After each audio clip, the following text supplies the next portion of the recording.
Hey YouTube, Mike the Alpha Hoarder here. I hope you all are doing well. Your 2023 is starting off nicely. My apologies for my increasingly intermittent release schedule. My attention has been needed elsewhere, unfortunately, the economic environment being what it is. But, well, along those lines, I've got a market discussion video today. Just wanted to update you all on what I'm seeing and some thoughts that I've had. So I've been looking at alpha listings, as I do, and on the whole, I would say inventory has been decreasing, and prices by and large are trending sideways. I think that's a fair summary. Now, there have been sort of batches of nice cards showing up in the market here and there, but not. It hasn't been like we were seeing at other points in the last 12 months. Definitely not that much sticks around. I would say there's probably a few more sort of buy it now, market priced stuff that's on the more expensive side. So we are seeing a bit of that again. Fewer auctions, and yeah, the lower tier rares are definitely softer. I've noticed that pretty plainly, and some of the uncommons. But that's not across the board. There are a lot of alpha rares that are not softening at all, and quite a few uncommons that are not either. In fact, there's some commons too I've noticed, particularly the black commons. Cards like Terror and stuff, those seem to be holding their own against the softening. So that's interesting to see. Oh no, my favorite.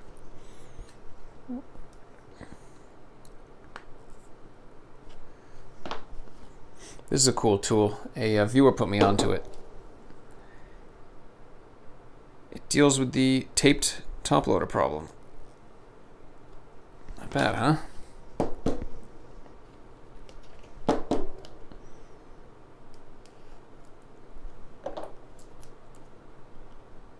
Let's take a look at these guys.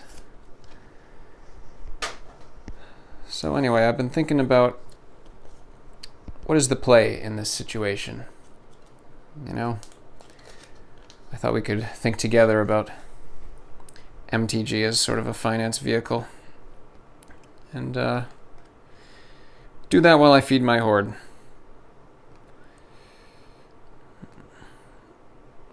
A little bit of a surface issue there. Doesn't look too bad.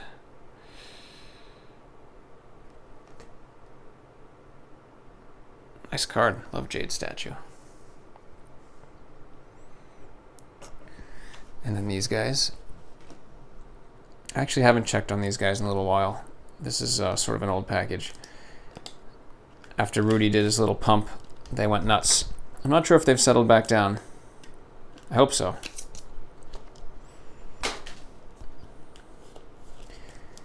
In my first or second video, I spent a little time talking about how speculative this stuff is. Is that another surface issue? What was that? Yeah, look at that. I wonder if that happened when this was shipped.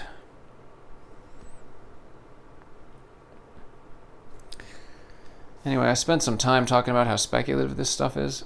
And one of the reasons I opened my channel with that is because I've sort of long felt that some of the other bigger YouTube personalities, they either play that down or else they just take it for granted and so they don't bother mentioning it. And, fair enough. I don't mention it in every video either. But it's easy to forget how important that is to acknowledge, Liquidity on this stuff is often very low. And it's susceptible to outside forces. For example, Hasbro. They can and have significantly altered the landscape. And then, you got to couple that with the opportunity costs. I mean,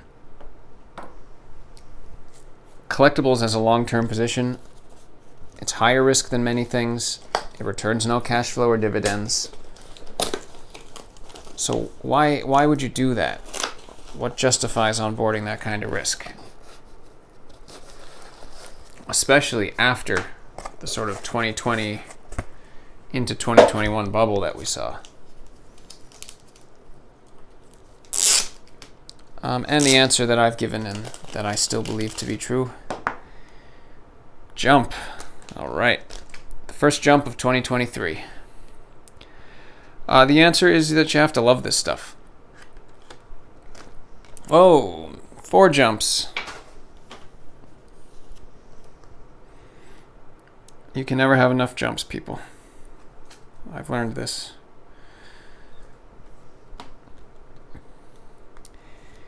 It's helpful to think about buying into this stuff as effectively paying an interest rate, the rate of the forfeited opportunity cost. You're paying an interest rate to have something you care about and to speculate on it, which is a gentle way of saying to gamble on it. And you know, that's all fine, as long as you're doing it with your eyes open. If you have the right financial situation, the right risk tolerance, the right amount of patience, then this can be a really cool way to diversify. Many people don't have those things. And that's fine, you know. It's perfectly fine, but if people like that get into this hobby, they could end up burned. And so, yeah, the bottom line is that a lot has changed since the pandemic. And I just thought it would be useful to spend a little time thinking that through.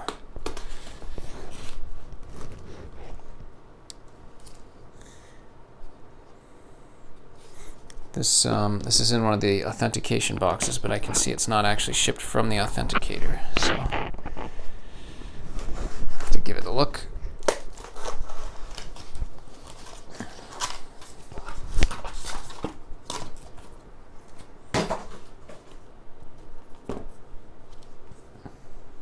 Ooh, I remember this guy. It's a little weird that it's presented in this way. This did not actually ship from Authentication, unless they bought it and then just resold it. I remember this listing was a little bit of a, oh, that's been opened, a bit more of a beat up copy, but got it much cheaper. Let's see what we got.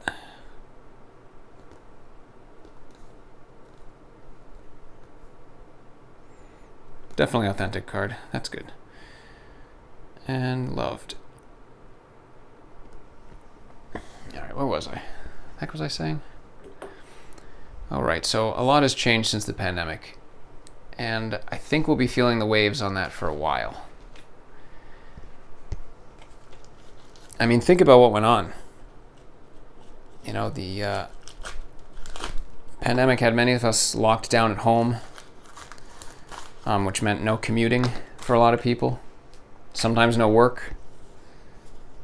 For many people, that meant more free time.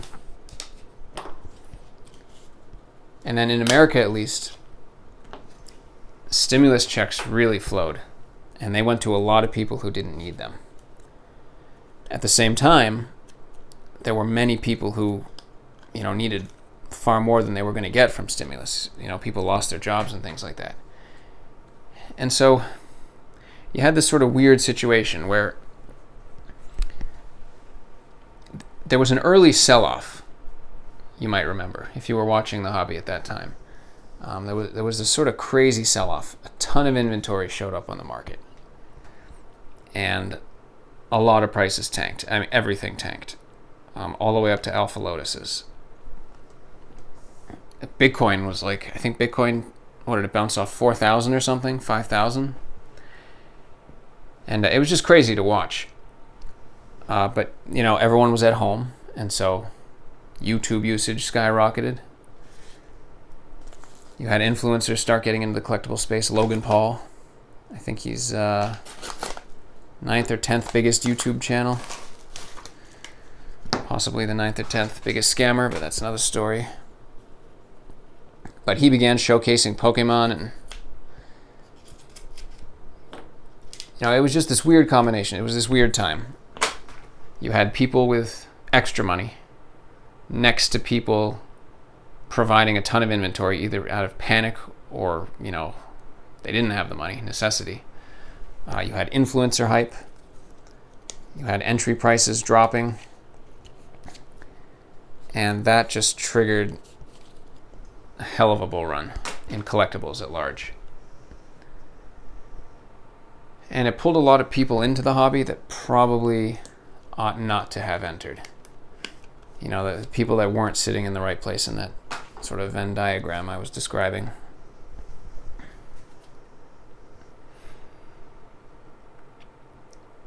And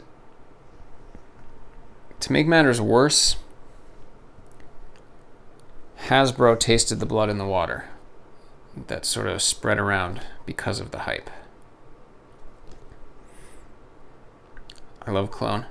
This was one of my favorite cards when I was young, before I saw the Vesuvan Doppelganger. She's like the really badass version of Clone, but still have a special place for Clone. Hurricane. Cool card. Cool uncommon. Clean copy.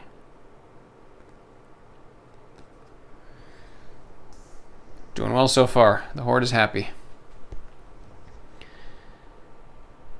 But, Hasbro, I think they tasted the blood. If you look at WotC, they had started ramping up numbers in production, I'd say as far back as 2017. But they upped their game quite a bit in 2020. And the market, as nuts as everybody was, accepted it. They really did. They gobbled it up. And it validated the trajectory that they were sort of touching on. Whatever here, okay. Creature Bond and Minotaur, nice.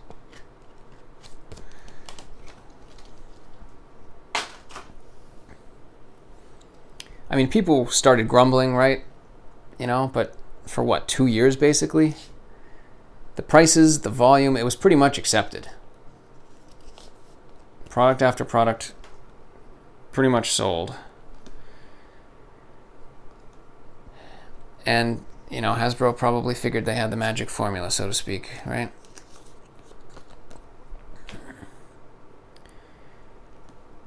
And, of course, Newton's third law eventually kicks in.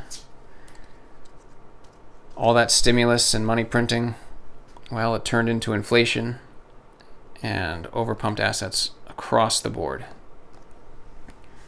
And all that had to come back down. And ultimately, this sort of ongoing recession that we're facing today is the consequence. And as this mess drags on, the market has dropped back to reality, by and large, but Hasbro has not. And part of the reason for that is they operate on a delay. First of all, they're on a delay in terms of, what would you say, that if they want to deploy some kind of change, they've got a pre-scheduled pipeline. So they're on a delay in terms of making a change, but they're also on a delay in terms of getting information. The way their ability to analyze the way the market's receiving things is not perfect. They deal with distribution deals with stores. If sentiment changes, they're not going to see that immediately. They'll see it sort of at the next round of orders.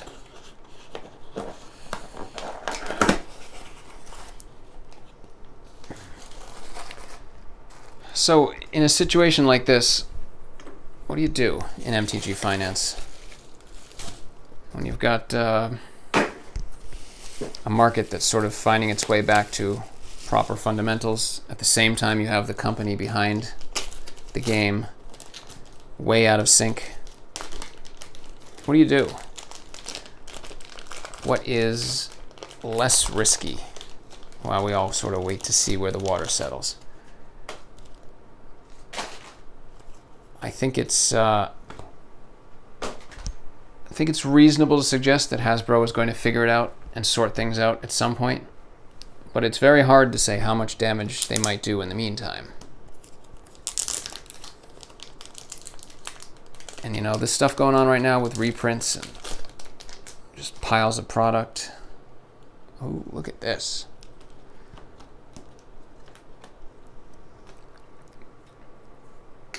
Many of the things that Hasbro is messing with right now are most liable to impact the player market, in the short term at least. You know, long term, of course, it's all interrelated. It'll affect everything. You know, players are collectors. Collectors are players. Playability of the game drives interest in the game, which drives creation of collectors, yada, yada, yada. Wow, very clean. Very clean wall of stone. I always liked the walls. Sort of a dead thing now, right? Cool. I got a bunch of nice cards here.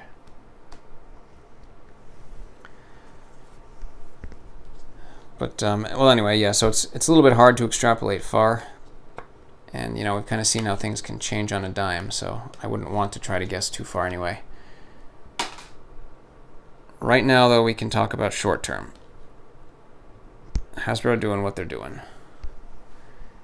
And so in very simple strokes, you can distribute MTG onto a sort of spectrum between collectability and playability. And, you know, with the reserve list uncertain, and with this hold my beer approach that Hasbro is taking to managing the game, you know, you might be looking for ways to reduce your risk to these outside factors while still enjoying the hobby. And while we all wait for Hasbro to take a Valium and chill out. Ooh, another one.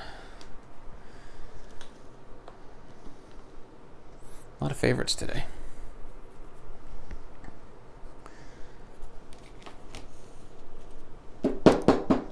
So my general advice would be consider the areas of MTG Finance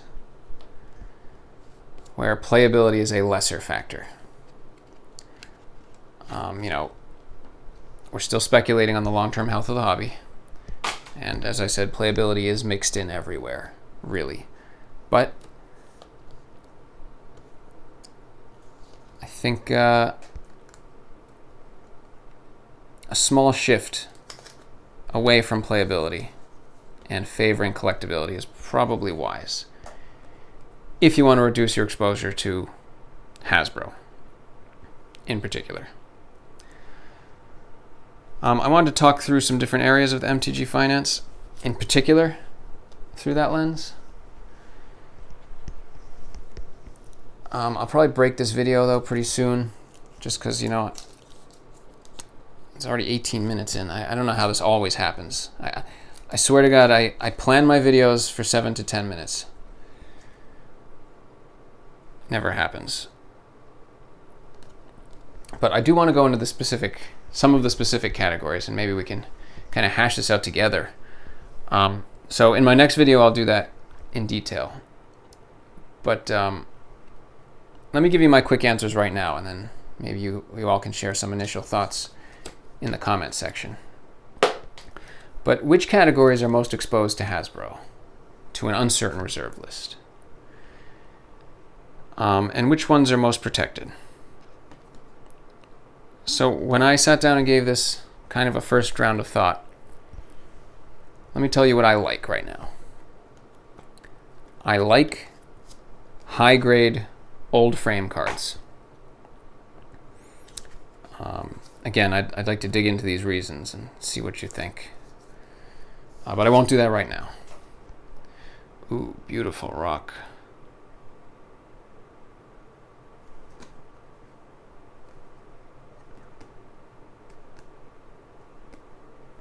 I love this artwork. It seems one of a kind in the entire Alpha set. I don't know what other cards this person did, but this art stands out for me. Beautiful. Beautiful addition to the horde. I like Alpha, Beta, Arabian Nights, and Antiquities. And I guess I'll add Legends Rares to that. But I'm not adding all of the 4 Horsemen. I'm actually not adding Unlimited to that list. For reasons I'll elaborate on. I like power cards, raw or graded, in any legal or vintage set. I like vintage sealed, sort of Silver Age and earlier. And I like true, clean surface, near mint, vintage foils. I think all of those categories I feel pretty good about. Short term, really whichever way Hasbro steers the ship. Now, not all of those equally. We'll tease some of that out. But I feel good about all those categories. And then there's a handful that I didn't mention that I don't feel so good about. But I think let's call it there. Thanks as always for joining me. And look for another video. I'll probably record it right now, but I don't know, maybe a couple days. Yeah, probably in a couple days, actually. Maybe I won't record it now. This way I can hear some of your comments, and maybe together we can sort of work our way towards the green pasture in the current climate and figure out which way things might go. So yeah, I'd appreciate your thoughts, and thanks as always for joining me. My horde is happy today. A lot of great cards. Good old jumps. Can never get enough of those. Somebody asked me this, I think maybe on Discord, but I ended 2022 with 96 copies of Jump. And look at this. Opened 2023 with 4 more copies. So I have 100 copies of Jump now. And that definitely proves something is wrong with me, but is what it is. All right. See you guys next time. Thanks for watching today's video. If you want to see me make more of them, then you could consider stalking me, breaking into my house, and then hiding in my basement when I record my next one. See you next time.